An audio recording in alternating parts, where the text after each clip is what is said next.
And I'll give credit to Chase too, because I think he picked him out.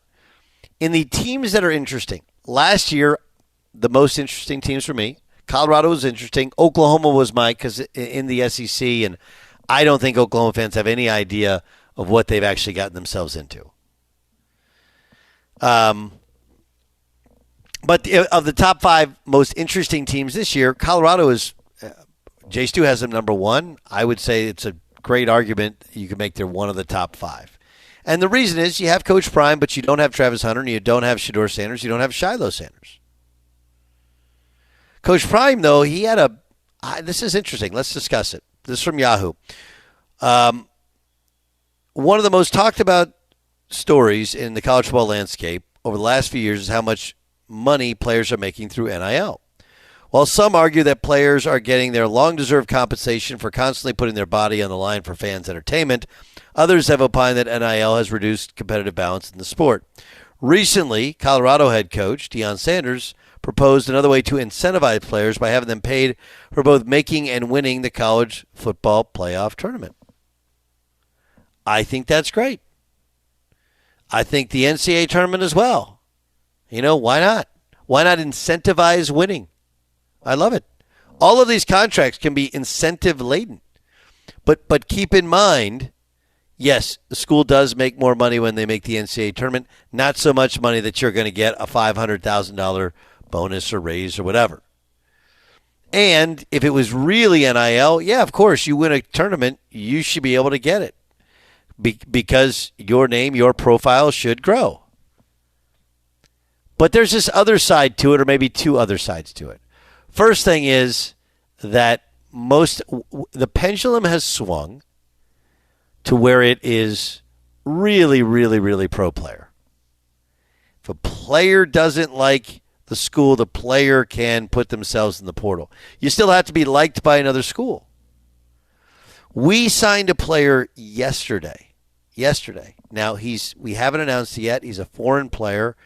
I believe the paperwork's in, so I could technically talk about him, but until I get an email saying he's clear, I'm not going to because I'm excited about coaching him. But the fact is that because he's a foreign player and because of the way contracts were written, he could essentially have a great first half of the season and then sign another pro contract back where he came from, make more money, and leave our team. And we have no recourse. Could we go out and get another player? We could, but again, it's way less than ideal to do it then. Way less than ideal. So should you incentivize winning? Yeah, why not? Why not? We incentivize grades at our school. You get good grades. You get over 3.0, you get a bonus. Everybody, across the board. But I love that idea. I would love an incentive-laden contract. An incentive-laden contract. And maybe that's what we get to. Those are the perfect contracts by most people's estimation. You achieve, you get paid. Simple. Doesn't mean you have no compensation, but I think it's a great idea. Because no one has any problem paying more money if you're winning more games. It's interesting. Like Deion has so many good thoughts and ideas, and there's so many parts about what he teaches which are the good way, the good thing. My ability to be critical of Deion Sanders was merely in how his son treated other people. Him being a quarterback is just different. That was it. We've had the showboat cornerback before, the showboat wide receiver before. We haven't had that from quarterback, and on a more limited scale, and there's a reason for that. You're supposed to be getting along with everybody. But as we try, here's my idea for bonus compensation. I love the idea. But you should only be able to collect that bonus if you come back for the next season.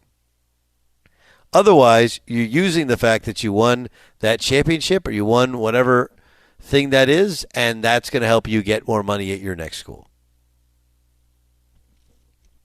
Jay Stu, poke holes in my argument that incentive-laden deals are good, maybe not totally realistic, or you still have a base, but you have to collect the money the next year.